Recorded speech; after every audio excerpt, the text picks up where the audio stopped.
नमस्कार। आज मैं फिर आपके सामने अपराध की एक और घटना लेकर आया हूँ। आज के अपराध की घटना पुरानी है, काफ़ी पुरानी है, लेकिन उसमें आया हुआ फैसला बिल्कुल हालिया है, हाल फिलहाल का है। बात वही अपने उत्तर प्रदेश के संभल जिले की है। संभल जिले में थाना रजपुरा, तहसील गुन्नौर, और तारीख थी 14 जुलाई 2018। सवेरे सवेरे कुछ लोगों ने कंट्रोल रूम पर और थाने पर, थाना रजपुरा पर फ़ोन करके ये बताया कि गांव की एक महिला को मंदिर के हवन कुंड में जिंदा जलाया गया है और अभी भी वो हवन कुंड में जल रही है। सूचना गंभीर थी। सारी पुलिस फोर्स थाने से इकट्ठा होकर पहुंची और उसने देखा कि मंदिर के हवन कुंड में एक महिला बुरी तरह से जली हुई दशा में, और उस समय तक वो उसकी मृत्यु हो चुकी थी, क्योंकि वो पूरी तरह से जल गई थी। खैर, पुलिस ने लोगों से बातचीत की, बॉडी को निकाला, बड़ी भीड़ इकट्ठा हो गई। महिला को इस तरह से जिंदा जलाने की घटना आप समझ सकते हैं कि पूरा इलाका इकट्ठा हो गया, आसपास के गांव के लोग भी इकट्ठा हो गए।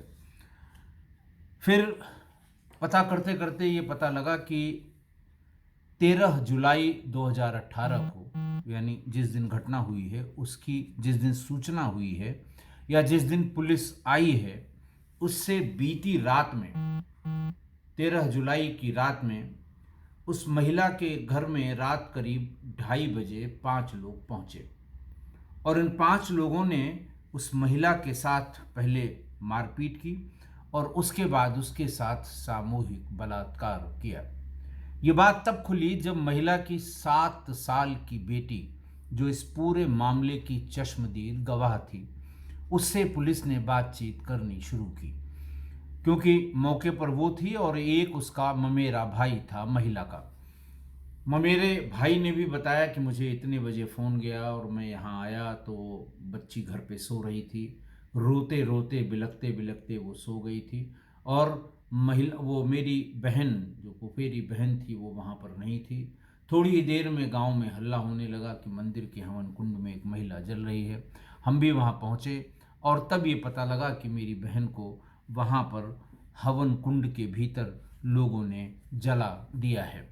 बहुत गंभीर घटना थी, बहुत गंभीर बात थी, और लोगों को सहसा ये विश्वास नहीं हो रहा था कि ऐसा भी हुआ होगा।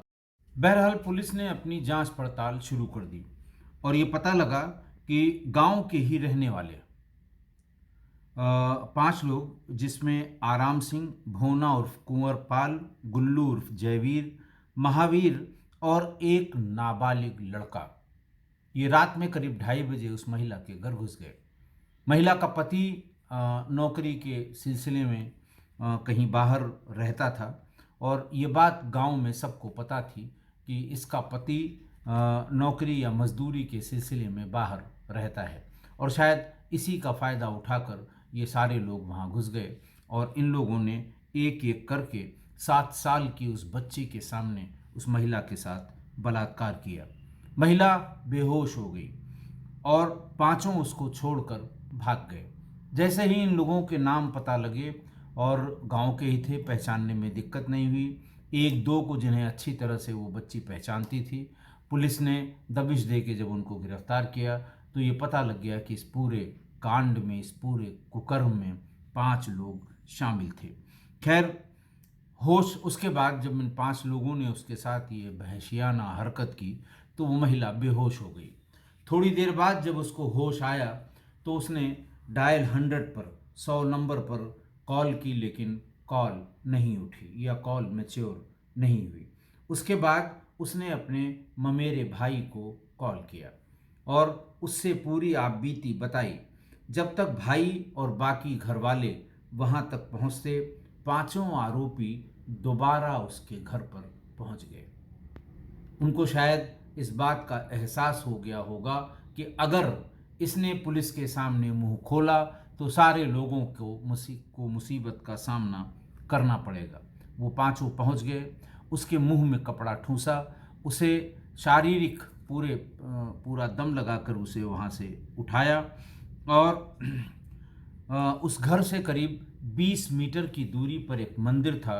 मंदिर में एक जीवित हवन कुंड का मतलब हवन कुंड में जो आग है वो जलती रहती है सामान्य रूप से सभी जगह, थोड़ी बहुत लकड़ी या बहुत मोटी लकड़ी, ताकि वो सुलगती रहे और जब कभी किसी को हवन करने की आवश्यकता पड़े तो उसमें कुछ एक्स्ट्रा लकड़ी डालकर और उसमें हवन किया जा सके। तो ऐसे ही एक जीवित हवन कुंड जो महिला के घर से सिर्फ 20 मीटर की दूरी पर था, उसने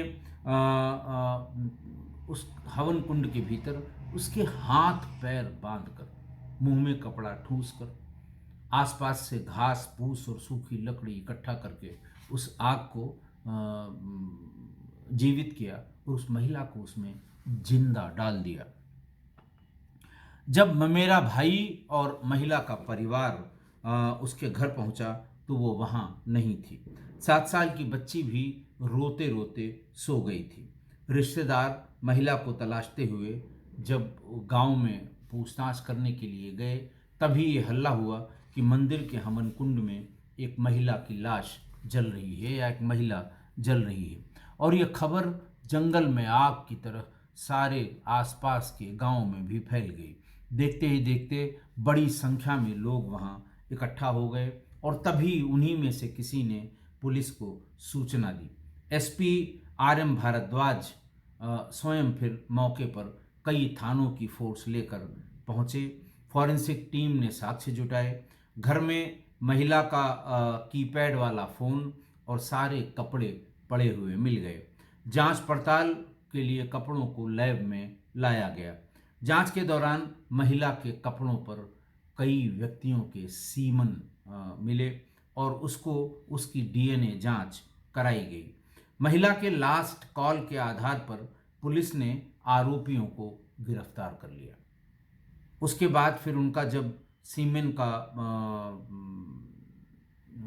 मिलान हुआ तो उसमें कई उनमें से कई एक आरोपियों के डीएनए उससे मेल खा गए। हाँ, और जब इतनी बड़ी घटना हुई तो उस समय तत्कालीन एसपी आर.एम. भारद्वाज समेत रजपुरा थाने के थाना प्रभारी और पूरा थाना सस्पेंड कर दिया गया, निलंबित कर दिया गया, क्योंकि पहले शुरू में थाने वालों ने इस घटना को भी दबाने या छिपाने का प्रयास किया था।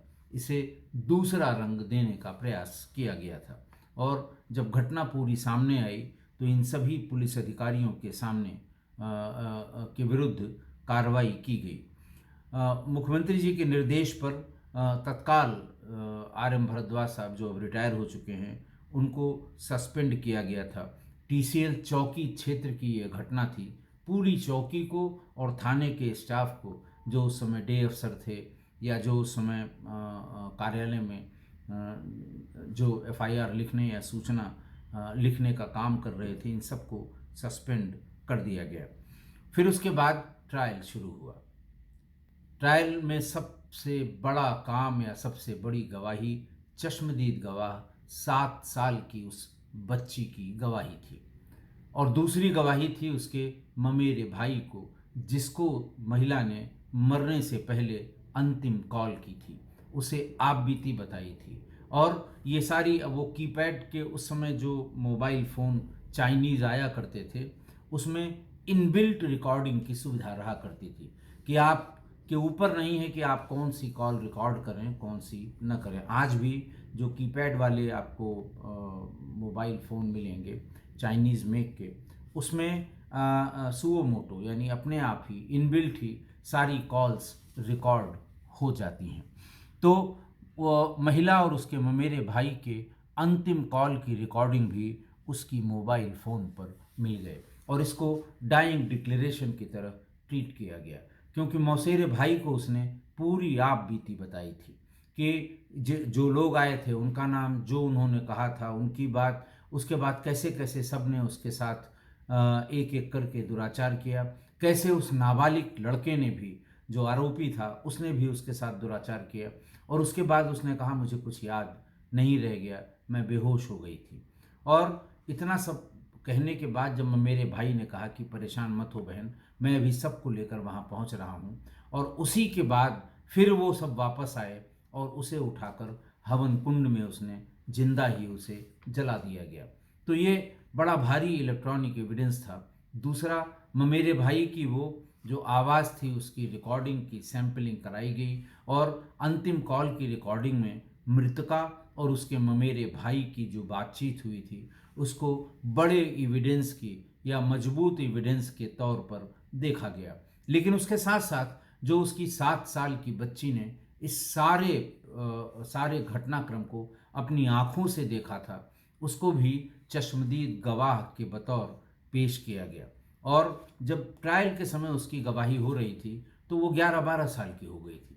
लेकिन बताते हैं कि जब उसकी गवाही हो रही थी तो खचाखच भरी उस अदालत में बिल्कुल शांति थी। लोग ध्यान से उसकी बात सुन रहे थे, और जो लोगों के अंदर जब वो एक एक चीज़ को बता रही थी, चूँकि सब उसकी आंखों के सामने घटा था, तो जैसे जैसे वो बता रही थी लोगों की आंखें भी नम हो रही थी। खैर, सहायक जिला शासकीय अधिवक्ता जो थे हरिओम प्रकाश हरीश सैनी थे, उनका नाम हरीश सैनी भी है। उन्होंने ट्रायल के दौरान वही ममेरे भाई, 7 साल की बच्ची और उसके साथ कुछ और लोगों की गवाही कराई थी। उनकी गवाही केस में सबसे अहम भूमिका उसकी हुई, और दोषियों के कपड़े जो फॉरेंसिक लैब में भेजे गए थे, कपड़ों पर भी सीमेन के निशान पाए गए। महिला और उसके ममेरे भाई के बीच की जो बातचीत थी वो रिकॉर्ड की गई, और उसकी रिकॉर्डिंग मिल गई। फास्ट ट्रैक कोर्ट में ये मामला चला, और सुनवाई के दौरान विशेष न्यायाधीश अपर एवं सत्र न्यायाधीश अवधेश कुमार सिंह ने आराम सिंह, भोला और कुंवरपाल, गुल्लू उर्फ जयवीर और महावीर को इन सभी आरोपों में दोषी पाया और सभी को आजीवन कारावास की सजा सुना दी। आज की घटना देखिए, आज की घटना शुरू करने के पहले मैं गुरु गोविंद सिंह जी के 4 पुत्रों की शहादत की जो गंभीर ऐतिहासिक घटना है उसके बारे में भी आपको बताना चाहता हूं, क्योंकि इस समय शहीदी सप्ताह चल रहा है।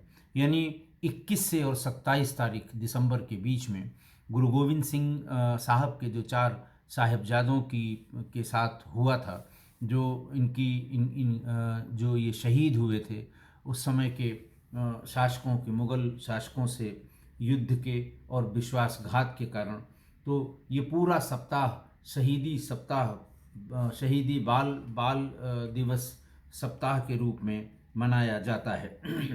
मैं उसी का जिक्र करूंगा कि उन 4 साहिबजादों को अधर्मी और विधर्मी लोगों द्वारा शहीद किया जाना, और फिर हर साल उनकी याद में उनको श्रद्धांजलि देने के लिए ये शहीदी सप्ताह मनाया जाता है। मैं भी उनको अपनी श्रद्धांजलि अर्पित करता हूँ। घटना ये हुई थी कि 20 दिसंबर से 27 दिसंबर के बीच जो ये शहीदी सप्ताह जो मनाया जाता था, इन 4 साहिबजादों के अलावा ढेर सारे सिख सैनिक और इनकी गुरु गोविंद सिंह की माताजी का भी देहांत इसी घटना के बाद हुआ था। माता गुजरी देवी की भी मृत्यु इसी सप्ताह में हुई थी। पंजाबी माह में पूह मास होता है उनका। पूह मास की 6वीं तारीख को, 6वीं पूह को यह घटनाक्रम शुरू हुआ था।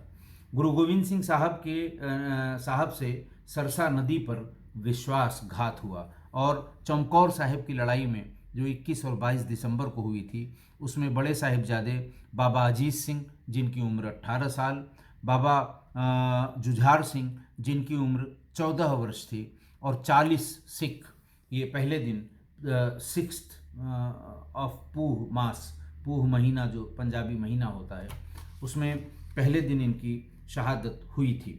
उसके बाद फिर 26 दिसंबर को छोटे साहिबजादे बाबा जोरावर सिंह जिनकी उम्र 9 साल थी और बाबा फतेह सिंह जिनकी उम्र 7 साल थी, इनको दीवाल में चुनवा दिया गया था और उसके बाद माता गुजरी देवी का भी स्वर्गवास हो गया था। ये घटना है और ये इतिहास में दर्ज है। हर साल इन्हीं शहीदों के गुरु गोविंद सिंह के इन चारों साहिबजादों की के शहीद होने की जो तारीख है उसको हर साल बहुत सेवा भाव से, सेवा धर्म से, लंगर से, लोगों की मदद करके, गरीबों को की सहायता करके हर साल ये शहीदी सप्ताह मनाया जाता है और उन चार साहिबजादों के प्रति श्रद्धांजलि अर्पित की जाती है। मैं भी इन सभी शहीदों को किस्सा गोई परिवार की तरफ से श्रद्धांजलि अर्पित करता हूँ। अब इस घटना पर, जो संभल की घटना हुई थी, कि इंसानियत को शर्मसार करने वाली जो घटना हुई, इसमें 5 लोगों ने महिला से बलात्कार किया, घर में घुस के किया, रात में 2:30 बजे किया। और जब उनको ये लगा कि जब भी पुलिस आएगी तो ये हम सब का नाम, क्योंकि गांव के ही थे सब, ये हम सब का नाम बताएगी, फिर पुलिस हमको गिरफ्तार करेगी और हमारी समाज में भी किरकिरी होगी, तो वापस आ गए। फिर महिला को बेहोश छोड़ के गए थे। महिला होश में आई, उसने 100 नंबर पे कई बार कॉल की, कोई रिस्पांस नहीं मिला। अपने ममेरे भाई को पूरी बात बताई जो उसके मोबाइल फ़ोन में रिकॉर्ड हो गई थी, और फिर अपने ममेरे भाई और परिवार के लोगों के आने का इंतज़ार कर रही थी। और इसी बीच में वो पांचों फिर वापस आ गए और उसका हाथ पैर बांधकर, उसके मुंह में कपड़ा ठूंसकर वहाँ से 20 मीटर की दूरी पर एक मंदिर के जलते हुए हवन कुंड में घास फूस और लकड़ी डालकर उसे जिंदा जला दिया। घटना की चश्मदीद मृतका की 7 साल की बेटी थी, जो उसने अदालत में गवाही दी। वो वो बहुत ही मार्मिक दृश्य था जब वो अदालत में गवाही दे रही थी, और उसी की गवाही पर इन सभी अपराधियों को, सभी आरोपियों को आजीवन कारावास की सज़ा सुनाई गई। बताते हैं कि जब घटना के 4-5 साल बाद उस बच्ची की गवाही हुई, जो उस समय 12-13 साल की हो गई थी, तो पूरी अदालत खचाखच भरी हुई थी, लेकिन पिन ड्रॉप साइलेंट था जब वो घटना को क्रमवार बता रही थी। एक एक चीज़, एक छोटी छोटी माइनर डिटेल्स भी वो बता रही थी। तो उस समय पिन ड्रॉप साइलेंस था और कुछ लोगों के आंखों में आंसू भी सुबकते हुए लोग अदालत में देखे गए। उस समय की अखबारों में इसका बड़ा डिटेल में जिक्र किया गया था।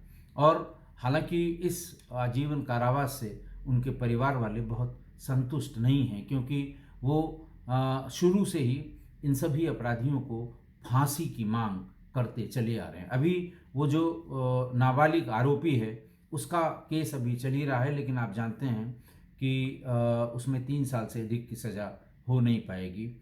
कानून की जो व्यवस्थाएं हैं उससे कभी कभी नाइत्तफाकी भी हो जाती है, लेकिन कानून कानून है और हम सबका दायित्व है कानून का मानना। और हम भी उस बात को मानते हैं कि ठीक है, मानवता के तौर पे या अपराध की गंभीरता को देखते हुए सज़ा होनी चाहिए, लेकिन उम्र का भी जो कंसिडरेशन है वो किया जाता है और कानून इसे करता है। जो कुछ भी होगा, लेकिन होना जाना बहुत ज़्यादा नहीं है। 3 साल से ज़्यादा का समय हो ही गया है। बाल सुधार गृह में रखा ही गया होगा और 3 साल बाद बाहर आ गया होगा। बहुत होगा 3 साल की सज़ा उसको दे दी जाएगी।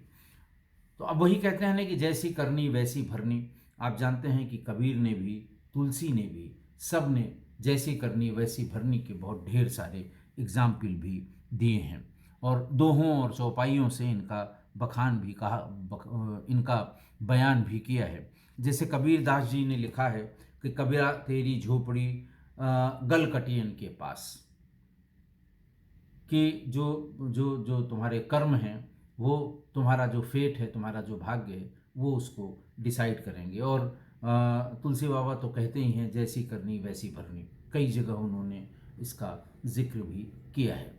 तो आशा है आप मेरी इस बात से सहमत होंगे। आज के लिए इतना ही। बहुत बहुत धन्यवाद।